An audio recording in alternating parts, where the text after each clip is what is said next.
আসসালামু আলাইকুম।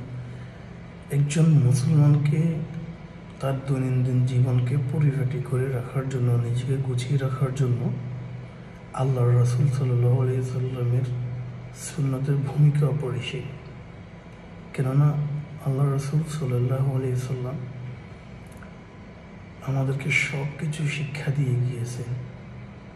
নিজেকে কীভাবে গুছিয়ে রাখবো, কীভাবে পথ চলবো, কীভাবে রাষ্ট্র চলবে, কীভাবে সমাজ চলবে, কীভাবে শিক্ষানীতি চলবে।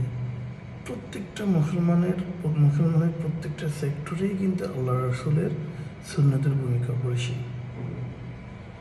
তোর মধ্যে নিজেকে পরিপাটি করে রাখার জন্য দুইটা বিষয় এখানে আমি উল্লেখ করতেছি।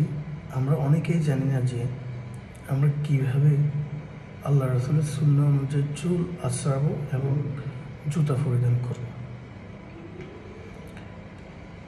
আয়েশা রাদিয়াল্লাহু তাআলা আনহা থেকে বর্ণিত, রাসূলুল্লাহ সাল্লাল্লাহু আলাইহি সাল্লাম পবিত্রতা অর্জনে, জুতা পরিধানে এবং চুল আঁচড়ানো যথাযথ ডান দিক থেকে শুরু করতেন।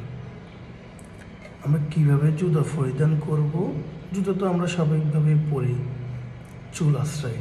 তো সেটা যদি আল্লাহ রাসূলের সুন্নাহ মোতাবেক হয় কেমন হয়?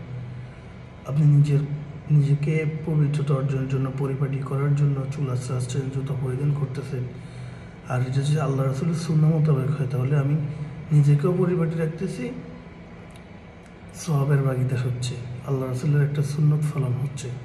তো প্রিয় ভাইয়েরা, আমরা চেষ্টা করব এই হাদিসের আলোকে আল্লাহ রাসূল যেমন ডান পা এবং ডান দিক থেকে চুল আঁচড়াতেন, ডান পায়ে আগে জুতা পরতেন।